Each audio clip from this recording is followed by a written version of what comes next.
On a tous connu ça, hein, ce sentiment d'être complètement bloqué, incapable de se lancer, même pour un truc tout bête. Eh bien, aujourd'hui, on va justement décortiquer ces petits actes manqués du quotidien. L'idée, c'est de comprendre ce qui nous coince et, surtout, de trouver comment redémarrer la machine. Allez, on attaque direct. La question qui fâche, celle que tout le monde se pose. Mais pourquoi ? Pourquoi c'est si facile de tout remettre à demain ?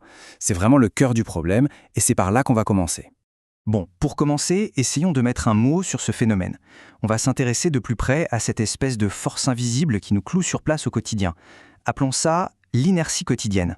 C'est un peu comme une ancre qui nous empêche d'avancer. Et pour que ce soit encore plus parlant, on va utiliser une image. Imaginez un peu, comme si on avait des freins invisibles qui étaient tout le temps serrés. Ça nous empêche d'avancer, tout simplement. Alors oui, ces freins, ils sont dans la tête, mais leur effet, lui, il est bien réel sur ce qu'on fait, ou plutôt sur ce qu'on ne fait pas chaque jour. Ok, alors c'est quoi exactement ces fameux freins ? La source qu'on analyse aujourd'hui en a identifié plusieurs qui sont vraiment très courants. On va les passer en revue un par un. Alors le premier, et c'est un grand classique, c'est la peur de l'échec. Celle-là, c'est vraiment un obstacle psychologique énorme qui paralyse un nombre incroyable de personnes, souvent avant même d'avoir commencé quoi que ce soit. Cette peur, elle peut être complètement paralysante. C'est exactement ça. Elle nous enferme, elle nous met une pression folle, au point que, finalement, ne rien faire du tout, ça paraît être la seule solution pour être sûr de ne pas se planter, d'éviter la déception ou le regard des autres. Et attention, hein, cette peur, elle n'est pas juste abstraite. Non, elle est super concrète. On a peur de perdre du temps, de l'argent ou même de perdre la face, notre statut social. Et face à un risque pareil, le cerveau, il est malin.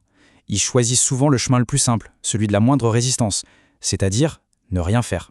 Ensuite, on a un deuxième frein qui est d'ailleurs souvent le cousin germain du premier, le manque de confiance en soi. Quand on manque de confiance, c'est terrible. Le moindre nouveau projet, ça devient l'Everest. On se dit, j'y arriverai jamais, je suis pas assez bon, c'est pas pour moi. On hésite, on repousse. Mais, et c'est là que ça devient intéressant, la source propose une solution vraiment puissante. Il faut commencer petit.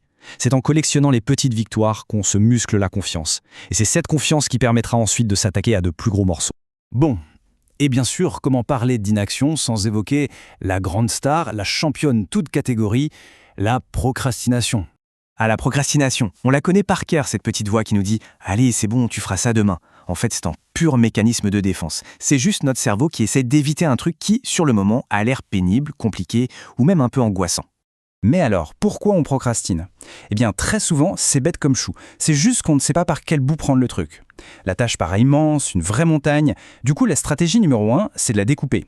On prend la montagne et on la transforme en une série de petites collines. On avance pas à pas, une petite action après l'autre. Et pour finir avec les freins, il y en a deux autres. D'abord, le manque de motivation. C'est simple, si on ne sait pas vraiment pourquoi on fait quelque chose, on ne trouvera jamais l'énergie pour le faire.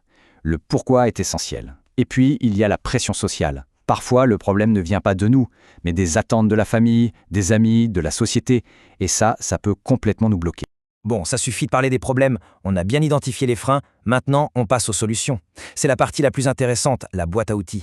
Concrètement, comment on fait pour desserrer ces freins et enfin se mettre en marche ? Alors voilà, les 5 grands axes sur lesquels on peut travailler. On voit tout de suite que c'est une approche globale. Ça va de la simple organisation jusqu'au bien-être général. Et c'est logique, pour passer à l'action, il faut être bien organisé, c'est sûr. Mais il faut aussi être bien dans sa tête et dans son corps. On commence par le b.a.-ba, la planification. Un truc aussi simple qu'un agenda ou une bonne vieille to-do list chaque matin, ça peut complètement changer la donne. Une journée qui s'annonçait chaotique devient tout d'un coup une suite de petites étapes claires. Et puis, il y a ce petit plaisir, non ? De rayer une tâche terminée. Ça donne une pêche incroyable pour attaquer la suite.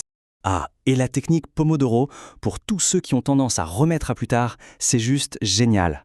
Le principe est hyper simple. On se met à fond sur une seule tâche, mais pendant 25 minutes seulement, chrono en main. 25 minutes, c'est rien, c'est super facile à aborder et ça suffit pour lancer la machine sans être tétanisé à l'idée de devoir travailler des heures. Ok, une fois qu'on est lancé, comment on garde la motivation ? On peut utiliser des techniques comme les affirmations positives, mais aussi, et c'est ça qui est bien aujourd'hui, on a des outils numériques super pratiques. Les applis de productivité, les rappels sur le téléphone, faut pas voir ça comme des gadgets. C'est un peu comme avoir un coach personnel dans sa poche qui nous aide à ne pas perdre le cap. Et ça, c'est la base de tout, c'est fondamental. On peut avoir les meilleures applis du monde, la meilleure méthode d'organisation, si les fondations ne sont pas solides, rien ne tiendra. Se fixer des objectifs clairs, mais aussi bien dormir, bien manger, faire un peu d'exercice, ce n'est vraiment pas un luxe, c'est le carburant qui nous permet d'agir, jour après jour.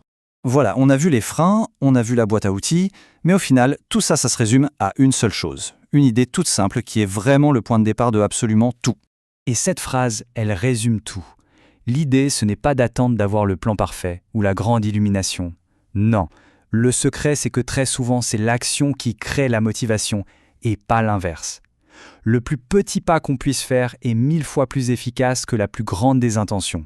D'ailleurs, juste une petite parenthèse, si ce genre de contenu vous parle, eh bien n'hésitez pas à le faire savoir avec un like ou un abonnement, ça aide énormément.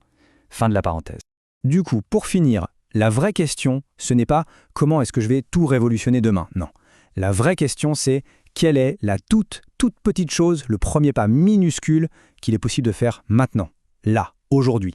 C'est vraiment la seule question qui compte.